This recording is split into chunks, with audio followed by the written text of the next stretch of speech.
Well, Brisbane-based startup GO1 has just closed off a Series C funding round, raising more than $40 million US. The funding, led by Seek and Madrona Venture Group, will allow the company to push into the US. CEO and co-founder Andrew Barnes joins us now. Andrew, welcome to Ausbiz. Thank you so much for your time. Look, it's a great result and great investors, very impressive. Thanks very much for having me, and yeah, it's very exciting to be able to share the news today. Tell us a bit about what you do. It's sort of a content hub that allows for collaboration. Yeah, that's correct. So we focus on corporate education, and so if you think of a business, whether it's a small business or a large ASX sort of top 100 business, there's a whole world of training and skilling that people need to do throughout their careers. And so we help connect organizations with the leading content providers, from universities around Australia to international players such as Skillsoft or Thomson Reuters, or some new providers such as Blinkist, which we've just added onto the platform. So you can sort of think of us in a roughly analogous sense to sort of like a Spotify for education, that we bring all of these options into one environment so that you can easily access everything from leadership training to mental health awareness to how to do a pivot table in Microsoft Excel. Saying the Spotify analogy, I have some vision of you've just enjoyed learning about this, now learn about this, Andrew. Is it going to work a little bit like that? Or I know that you recently integrated with Microsoft Teams, and suddenly you have access to 75 million users as part of that your education platform. Tell us about sort of the way you engage with all of your clients.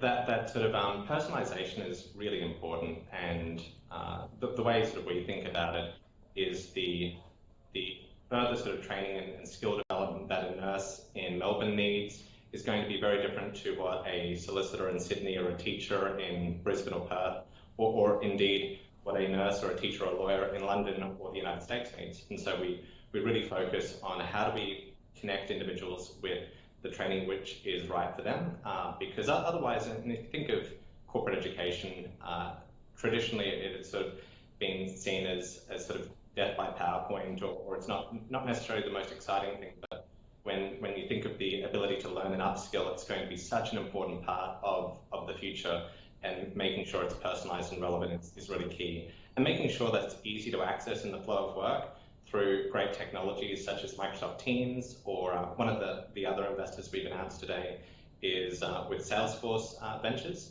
And so other applications in the flow of work obviously become really apparent, and they're things where we're super excited about providing that personalized learning at the right place, right time for as many people as possible.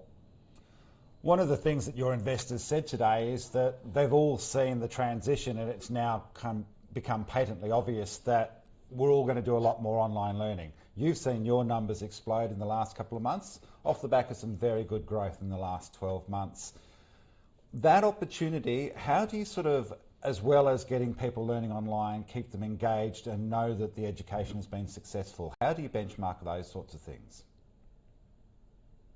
I think it's allowing individuals to really set their own journey, and if you sort of think about it, every day we each learn something new ourselves. Like when I drive into work, obviously fewer people driving into work these days, so maybe the analogy doesn't work so well, but you might listen to a podcast or an audio book, or you might subscribe to certain news publications to stay abreast of different developments. And so we're all learning on a really regular basis.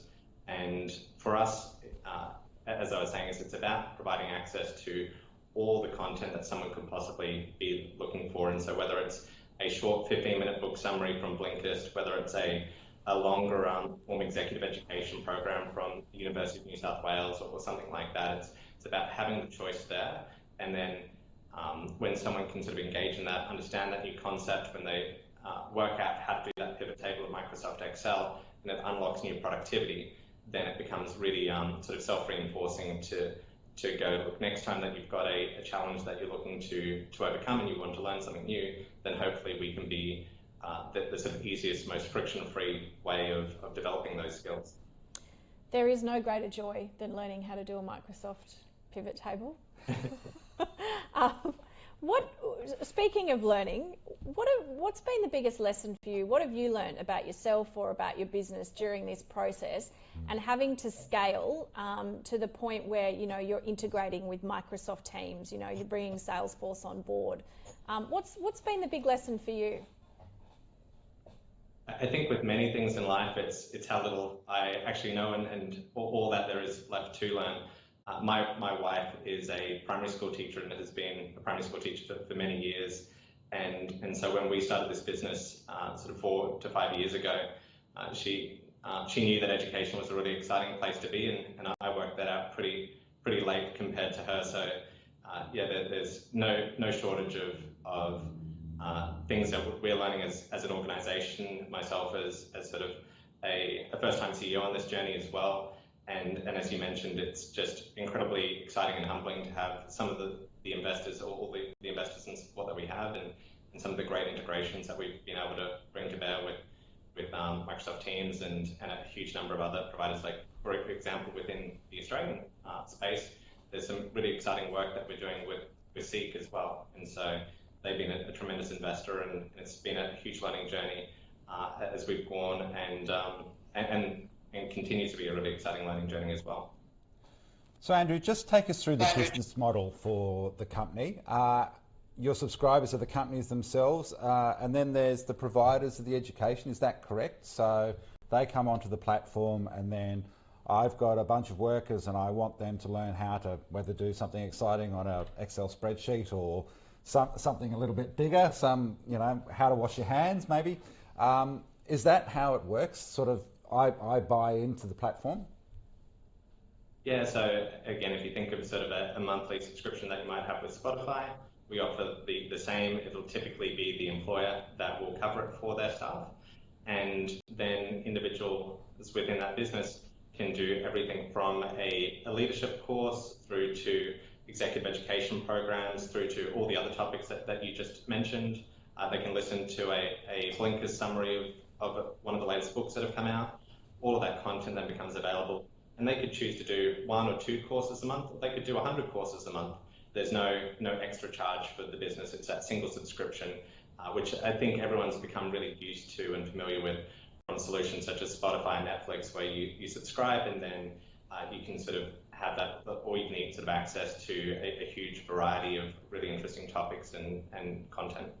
And tell me, are you putting together your own series on how to launch a startup and get funded? You should.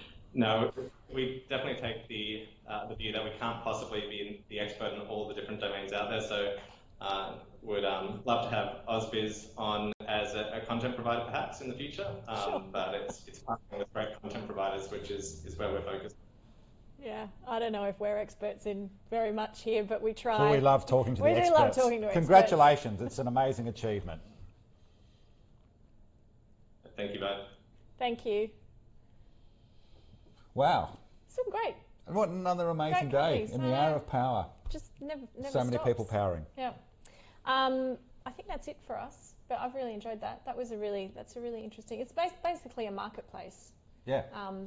And that's the whole idea with these, platforms and building a marketplace where, you don't try and it's same with the one before with the toolkit. What was it called? The toolbox spotter. Yeah, toolbox it's spotter. Not about, just trying to keep it all in your little domain. It's about opening it up. But then, with these guys, it becomes something that so many people are on, you can't really go anywhere else because it's all there. I think the other really interesting thing is it's actually the innovation in learning. Who hasn't been told they've got to go to a one-day course?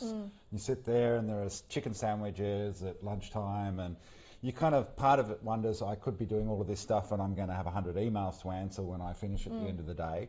And this enables you, these sorts of platforms, to dip in, do what you can when you can, and gives you this incredible array of options that we haven't seen before. And get the personalisation right, because that's what I find. I mean, we're talking about podcasts. My God, you could spend all day, every day listening to interesting podcasts, but there's too many, and I never now know which ones to choose. I'm thinking I get the AI over here watching me struggle with whatever I'm doing, and then it sends me a notification that I should be going to GO1 to learn the course over there. There's your startup. There's your startup.